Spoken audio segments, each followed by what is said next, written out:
by tidal waves in the Anloketa and Ketu South constituencies. We are there live. Also in the bulletin, government announces successful restoration of a fourth power generation unit at the Akonsombo Dam following recent power disruptions linked to a fire incident and rising demand pressures. Later in the bulletin, we take a look at the 2026 Gallup report, which reveals that up to 67% of Ghanaian youth are ready to leave the country for opportunities abroad. Details of these and more shortly.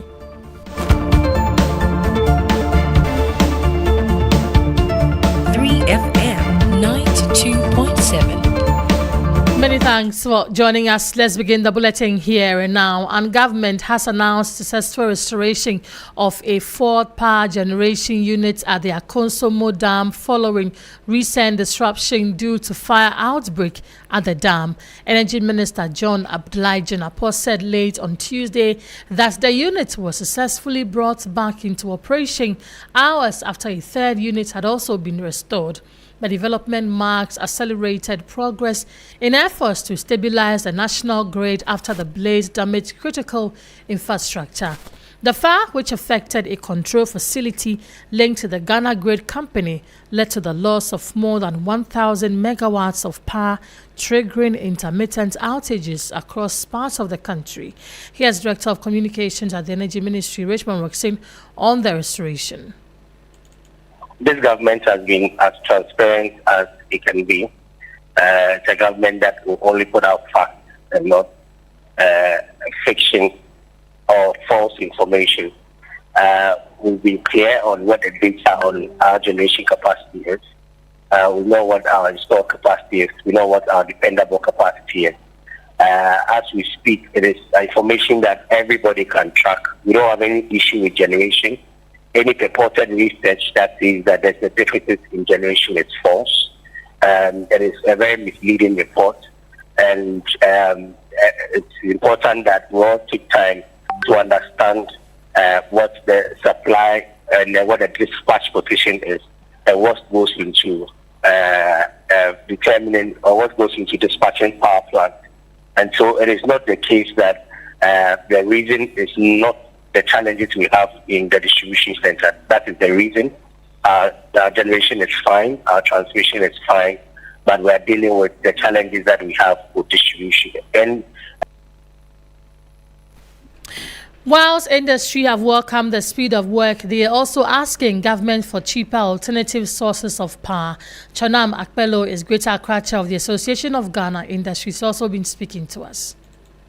That's really great. So for those who have these solar and other renewable sources of power, they are less affected with the current situation we are dealing with. However, the cost of these alternative sources of power are high, and normally because it requires that you have to put down a large sum of money at a go in order to set up some of these alternative sources like solar. A lot of our members are unable to cough up the money to set up this, except for the few established ones with the capacity to do this. Right. So, as it is now, we would just encourage our members to continue to establish the alternative sources like solar, so that in the future we can minimize and mitigate some of these challenges in a big way. Chonam Akpelo is a Greater Accra Chairman of the Association of Ghana Industries. Let's bring in the Senior Research and Policy Analyst at the Institute for Energy Security, Derek Emmanuel Hatcher. Mr. Hatcher, thank you for your time this afternoon on our bulletin. Good afternoon. Thanks for the opportunity. Right. So first off, the speed of work or the speed with which the Energy Ministry as well as the engineers are working, commendable, don't you think? As you said, commendable, because that is a strong positive signal. We have to commend them for the pace of restoration, because to recover multiple units within this short window, it's to this major disruption. It also shows that we have the high technical competence within the system operators. Other than that, we could have found ourselves in a big problem. But for them to be able to restore power within this shortest time it means that the technical engineers have really done well, and then we must commend them. It also shows that there has been some effective coordination between the gridco, the management even put out a message today to acknowledge the system. They went around with the board chairman together with the sector minister, that is the Minister for Energy and Green Transition, all to tour the areas to be able to understand and then come to terms with whatever thing that is happening. And then to be able to monitor to ensure that within just yesterday, we were able to get 2 units coming on board. The third one came around 2 p.m. and then the fourth one by 9 p.m. it was also on board. These are all efforts to show that there has been proper coordination to be able to alleviate the burden that we found ourselves in. And so we can only hope that with the speed of work that I've seen for the past some few days now, the other 2 units that are left will come on board within the shortest time, so that businesses, we consumers could also have the needed restoration of power.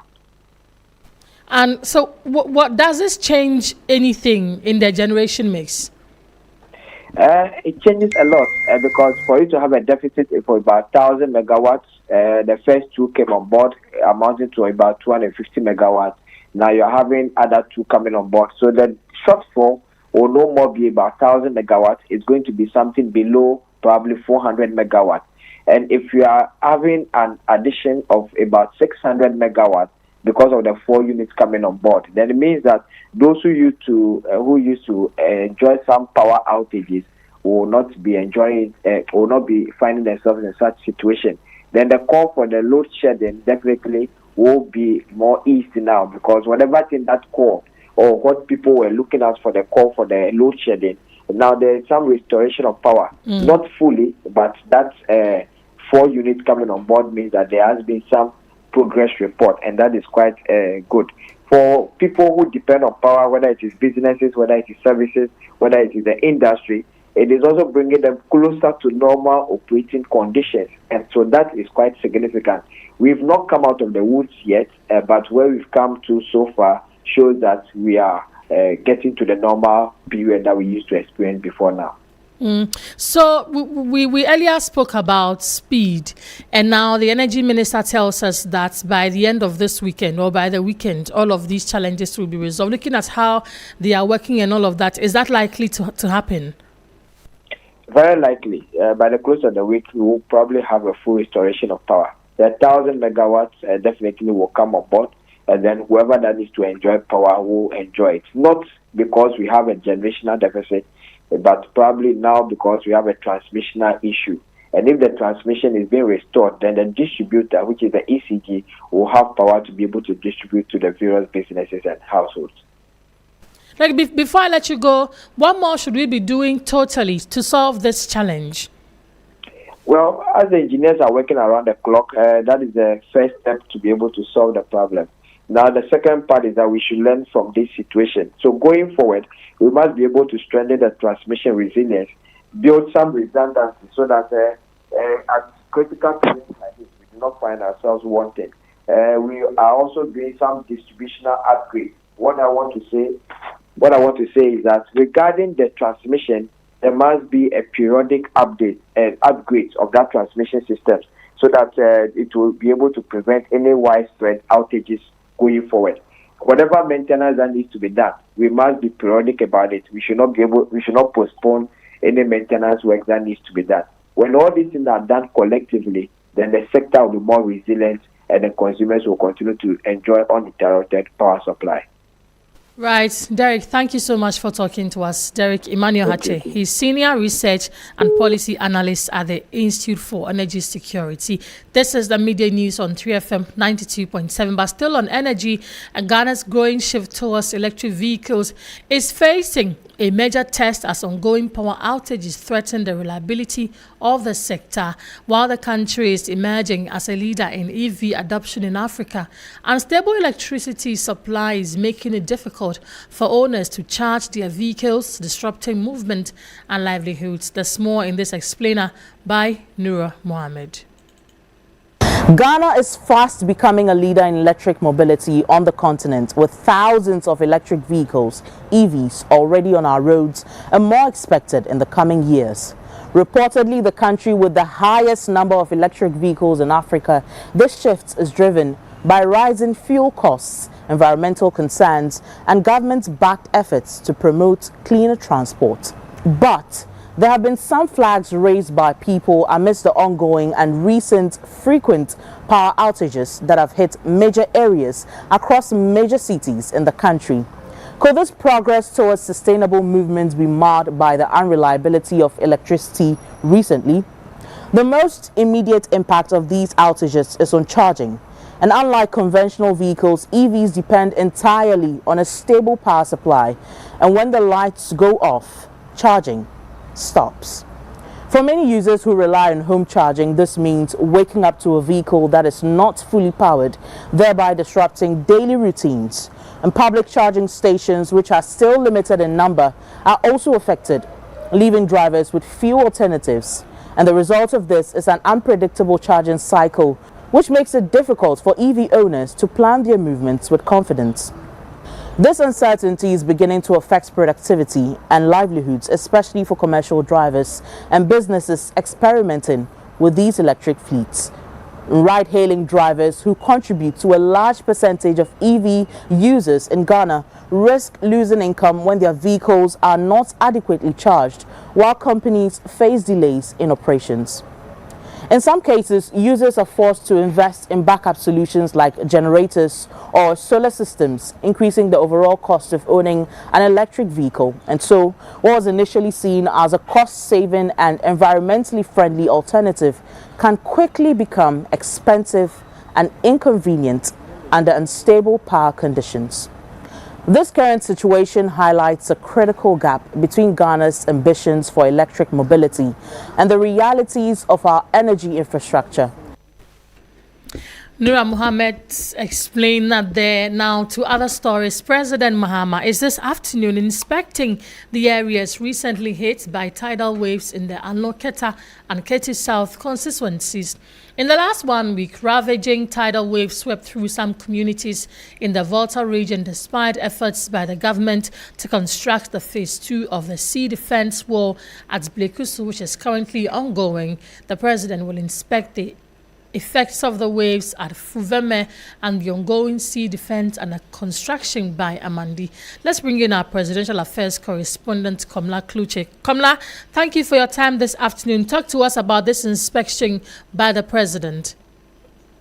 Well, His Excellency the President is yet arrived here in Fuveme, but what I can tell you is that a lot of stakeholders, from national security, senior government officials, party faithfuls, and also the regional minister in the Volta region are all here. First point of call is for the president to see what the situation is. Just about 2 kilometers from the estuary, located somewhere in Zealand. The effect this time around is not as grievous as it used to be in the past, but you can clearly see from where we are the difficulty of the river trying to get access into the sea because bridging hasn't been done. Speaking to the MP, Richard Sepe, he has made the point that, yes, the government, whilst in opposition, made a promise to the people to have the dredger come to the site and do some desilting of the sand, and it's been over 11 years now. The desilting hasn't been done because the dredger, which the VR report has got installed. His appeal is to the president to urgently look at it, and then we do the dredging so that the sea can have a free flow, and then also the river into the seaboard. And shortly after the president really assesses here, then he will go to the sea defense site and go and check the amount of work being done by Amandi. We are not too sure the level of construction yet, but a lot of work, we are told, is already being done. And then he will assess it and make statements to that effect as well. We do not expect any donation to be done. We do not get the sight of a donation being done to the people because this time around, the waves has not gone into most of the homes and then displace them like we used to see in the past. But it's mostly around the shore where you can see the seaweed and all that. So that's what the itinerary for the president looks like. We can only wait to see whether there will be some directives coming from him and what timelines possibly he may be given. Kamla, this visit by the president, how is it important for the people in these affected areas? Well, during the last devastating hit by the tidal waves, the president then, in 2024, he was in a position. You recall, when he visited a place and there was some accusation, and due to the fact, the president then, did not make a visit to the place, but the opposition leader then, John Dramani Mahama, came to the place and made a promise. He has to feel part of it, which is to have the phase 2 of the Bilateral construction started. That has started, I think it's about 6 or so months now. Contractors are on site. And it's the reason why the devastation is not as great as anticipated. And so the people are saying that they are beginning to see the effects, or they are beginning to see the positive effects of what the construction of the phase 2 is. And if the dredging and the construction is completed to a very large extent, they can attest to the fact that the promises made by the president has come to fruition. But it's all about livelihood for the people and how they will comfortably live along the coast, which has become a major hit point when it comes to tidal waves.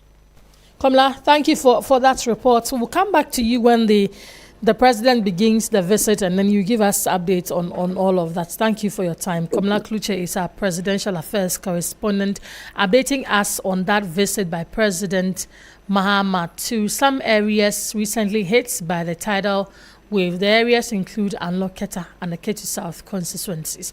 This is the Midday News on 3FM 92.7.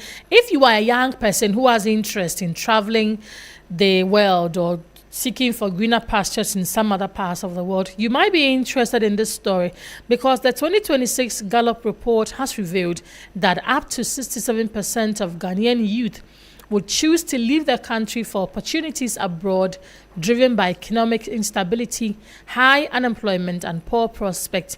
This alarming trend highlights a potential generational exodus caused by a lack of confidence in the local economy and the dissatisfaction with current living conditions. Christian Yale interacted with some students of the University of Professional Studies, Accra, UPSA, earlier to gauge their thoughts on this new report.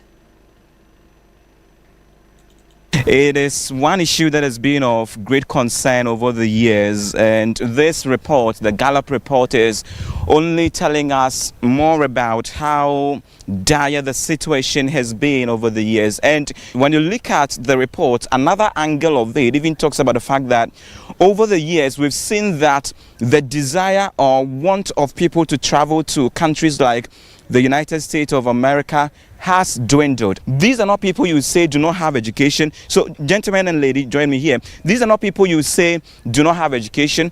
They are literate, they are educated. You have engineers in the list, you have medical workers in the list, and the rest of them. And so, maybe I'll start from my right here.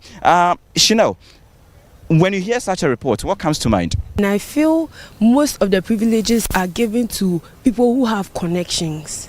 So it is difficult to start a life in Ghana here, since only few are given the chance to, only few can start in Ghana and then make it big time. But most of the times when you go outside the country, like to the UK and then like Canada and everything, the possibility is very high, very, very high that you're going to make life and make it big over there. When you're a student or a fresh graduate and you come out, the job opportunities are less, and then also the waging structure and all of that is something that is really affecting most of the students or the graduates. So yes, if the opportunity comes out, really need to take it and go out. Everybody would like to run and return. So yeah. you will return? Yeah, I would actually retire here in Ghana. Okay. Yeah, so I make much more money in the States, okay, and I'll come back here. It means that you prefer going to the United States. Yes, United States of America, yeah. Of America, United States. I like the little accent, United States of America. Yeah. So it's better to earn more money and retire here in Ghana, because here is where you were born, your culture, everything is here, right? And it's also better to invest in businesses here in Ghana. So as you work outside there, you invest in Ghana. Just somewhere last month, I was in the UK, for instance, and when you meet some Ghanaians over there, they tell you that, hey Jack, abrabono entesa di amumuhunu no. Okay, things are not all rosy, all nice like you see, because I want to presso. You see, It's not all rosy though. But then the point I'm trying to make is the opportunities here are less.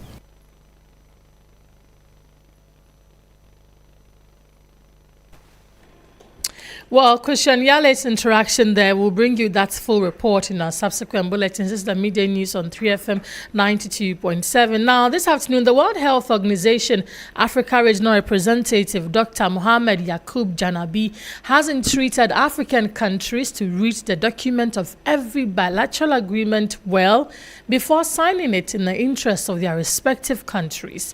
Ghana has reportedly rejected a proposed bilateral health agreement with the United States over citizens' health data concerns. Zimbabwe has also halted negotiations, saying the terms could undermine sovereignty, while Kenya initially signed a similar health funding agreement with the U.S. But the consumer protection group sued, arguing the deal risks exposing citizens' health data. The WHO Africa Regional Rep attempted to comment on the agreement weeks back during an engagement on hot editions with Kemini, on hot issues, with Kemini Amano. Let me clarify one thing first to WHO make, because I know there's excitement about this bilateral. And my only bilateral thing I can say, engagement has been there since the beginning of time. Independent sovereign countries, WHO will in many areas, whether be it medical, be it health. It has been the thing which we can say just my stand is for countries issues have been raised about to see what are we having on the table. In Kenya, there's a matter report about the organization like WHO data transfer. What are and the priorities? Data rights of the people. And my only thing I can say, because these are independent sovereign countries, WHO will never go and tell you don't sign. Practically Actually, we are not involved at all. Country A, member of the thing which we can say, just read the MOU. There is, but practically speaking, especially in countries where issues have been raised about aspects of the agreement. For instance, in Kenya, there's a matter in court about the coming up in the future data transfer, Madam, right, and the data rights of the people, and the transfer of pathogen, and for some people not getting a reverse benefit, right? Practically speaking, if country A, member of the WHO, signs an agreement with a bilateral agreement with the US, there is pathogen to be sent. Do I send it to the WHO? I send it to my bilateral agreement. Do you see that conflict coming up in the future? Madam, I am a regional director of WHO, but my background, I'm a scientist, a clinical researcher, and I've been an administrator, and I've been advisor to head of state. I will come back, when I come back to Ghana one day, I will comment on this. And why am I saying this? I have not seen the MOU, so I don't want to speculate.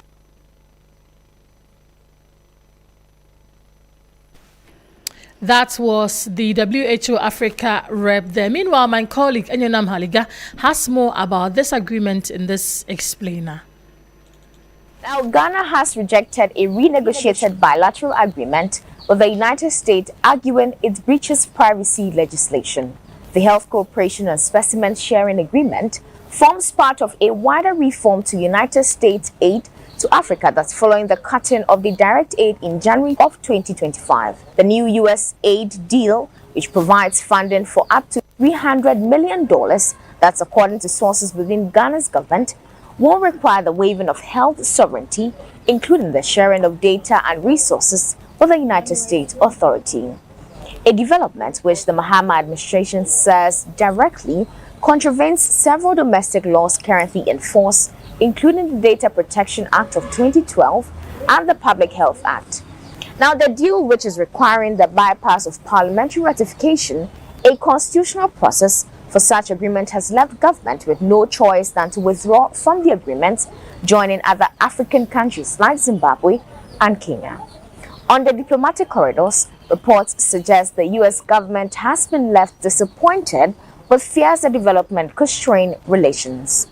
On the streets of the capital, however, the Mahama administration is receiving support from citizens to stay on course in rejecting the agreement. I think in the short run, they are trying to invade our privacy. In the case that you might be somewhere and someone from another country knows your health issues, your health risks and those things. And in the long run, I think if the government accepts it will help, because maybe if I want to go outside the country to USA, they can get access to in case of emergency, health emergency, they can get access to my health issues and know how to go about it.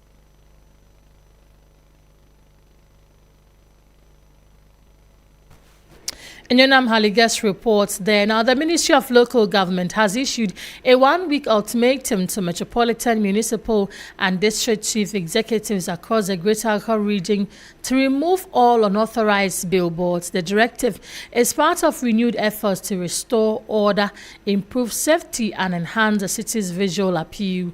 The skyline of Accra has been long dominated by a mix of towering billboards, some approved, many not. During an inspection tour, Deputy Minister for Local Government Rita Na Odole-Sowa raised concerns about the rapid spread of unregulated billboards, warning that beyond the visual clutter, some of these structures pose real danger to residents. To look at this space, because when we are looking at the urban development, these are all areas we need to look at. We just don't have to focus on the buildings and other areas, but the advertising space is one area we need to ensure that the space is well managed. And so I would say that the MMDCs have assured us we'll come back in a week, especially to the areas that we've visited. And then from there, we'll do the Dansoman areas as we saw in the pictures. And Deputy Minister for Local Government Rita Na Odole-Sowa ending the midday news on 3FM 92.7. My name is Grace Hammoah Agyemang. Log on to 3news.com and get some more stories. Ms. Maka resides here with the latest in the world of business. Don't go away.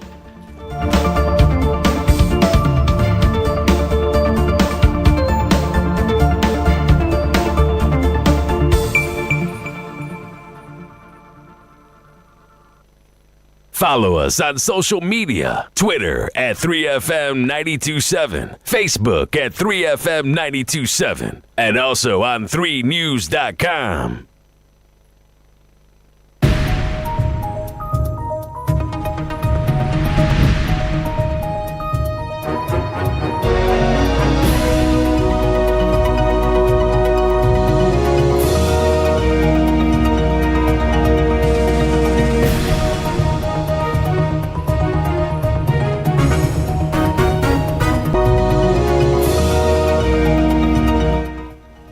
Hello, good afternoon and welcome to Business Daily on 3FM 92.7 with me, Bismarck Ausa. Coming up, Bank of Ghana report reveals banking sector rebuild strength as assets hit 465.4 billion cedis, driven by domestic growth, strong deposits and improved capital position. Also ahead, cedi records mild depreciation amid lower volatility as import demand pressures persist and IMF outlook offers near-term support. Plus, Kaswa Taxpayer Service Center of the Ghana Revenue Authority engages SMEs in Know Your Taxes campaign. A taxpayer will pay 3% on the annual turnover, but it is not a different thing. It's the same thing that they used to pay. That is a tax stamp. We'll bring you details of our headlines and other stories shortly. Please stay.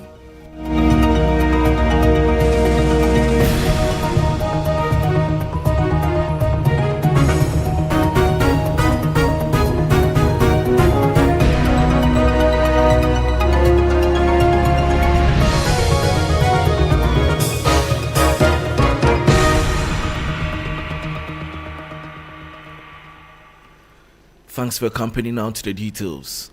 Ghana's banking sector is showing renewed strength and stability, with total industry assets rising to 465.4 billion cedis as of February 2026. This reflects improved balance sheets, stronger domestic focus, and growing public confidence in the financial system. The following 3 business news desk report has the rest of the story. The expansion, though slower than last year, signals a more measured and stable growth trajectory, largely driven by domestic asset accumulation and improved funding conditions. A key development is the increasing dominance of domestic assets, which now account for 93.8% of total industry assets, up from 88% a year earlier, highlighting reduced exposure to external risks. Investment activity emerged as a major driver of growth, with total investments surging by 57.5% to 192.8 billion cedis. This was supported by a sharp rise in short-term instruments, reflecting improved money market yields and more active liquidity management by banks. Deposits also recorded strong growth, rising by 18% to 338.5 billion cedis, largely on the back of domestic inflows, an indication of rising public confidence in the banking system. The sector's capital base strengthened significantly, with shareholders' funds increasing by 44.1% to 60.6 billion cedis, supported by profitability and ongoing recapitalization efforts. However, credit growth slowed during the period as banks adopted a more cautious lending approach, prioritizing asset quality and risk management. Overall, the banking sector appears to be on firmer ground, positioning itself to better support Ghana's broader economic recovery. And that was a 3 business news desk report on the Bank of Ghana, revealing that the banking sector has rebuilt strength as assets hit 465.4 billion cedis, driven by domestic growth, strong deposits, and improved capital position. Meanwhile, banks wrote off 394.8 million cedis as bad debt in February 2026, representing a 43.4% increase compared to 275.2 million cedis recorded in the same period last year. The provisions, which cover loan losses, depreciation, and bad debt, highlights persistent pressure on bank balance sheets. According to the Bank of Ghana's March 2026 Monetary Policy Report, asset quality risks remain elevated, even though the industry's non-performing loan ratio improved to 18.4% from 22.6% year-on-year. Moving on, the cedi has continued its recent depreciation trend over the past 2 weeks, but with significantly reduced volatility. This suggests a more measured adjustment in the foreign exchange market, even as import demand and cautious dollar supply continue to exert pressure on the local currency. The following 3 business news desk report has the details. Latest market data shows the local currency recorded volatility of about 0.5%, while below the typical weekly average of 2.1%, suggesting a more stable but still weakening trajectory. On the interbank market, the cedi lost 0.54% against the US dollar to trade at a mid rate of 11 cedis 09 pesos. It also weakened against the British pound and the euro, which traded at 14 cedis 99 pesos and 12 cedis 99 pesos respectively. At the retail level, however, the depreciation was more pronounced, with the cedi falling by 2.1% against the dollar to sell at 11 cedis 93 pesos. It also declined by 2.5% against the pound, while the euro gained 3.09% against the local currency. Since the start of the year, the cedi has lost about 2.55% of its value against the dollar, with a month-on-month depreciation of 0.79% between March and April. Analysts at Data Bank Research attribute the pressure to increased import demand as businesses restock ahead of mid-year consumption. They warn that near-term demand for foreign exchange and limited supply could keep the market under strain in the coming days. However, Sentiment is expected to improve if Ghana secures a positive outcome from the ongoing IMF program review, which could unlock about $385 million subject to board approval. This, together with inflows from the gold sector, is expected to support the cedi and keep it within a projected band of 10 cedis 95 pesos to 11 cedis 35 pesos in the near term. Meanwhile, the cedi is currently trading at around 11 cedis 85 pesos to the dollar at forex bureaus. And that was a 3 Business News Desk report. This is still Business Daily on 3FM 92.7 with me, Bismarck. Also, before we go, Kaswa Taxpayer Service Center of the Ghana Revenue Authority, GRA, has engaged small and medium-sized enterprises, SMEs, to improve tax compliance and education for the local business community. Speaking as part of Tax and Good Governance Month, head of the Kaswa Taxpayer Service Center, Lily Ejeboafo, emphasized the transition from the traditional tax stamp to a modernized IT integrated system to make filing and paying of taxes easy and convenient. The need to pay, hitherto they were paying what we call tax stamp. So it is a tax stamp that has been given a touch of IT. We have modified it a little, but it's the same.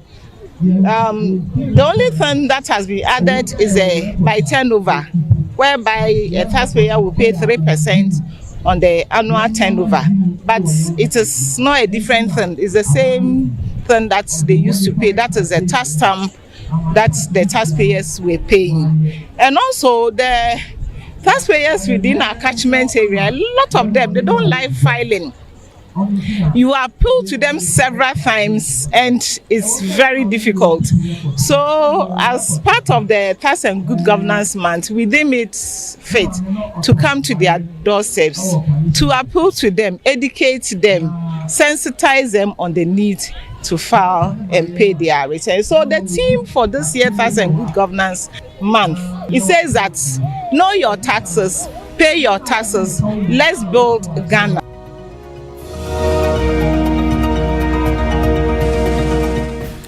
You heard head of the Kaswa Taxpayer Service Center, Lily Ejeboafo, bringing us to the end of Business Daily on 3FM 92.7 with me, Bismarck. Also, for more business stories, please check out our website 3news.com. Black Rasta is here for Urban Plan. Please stay.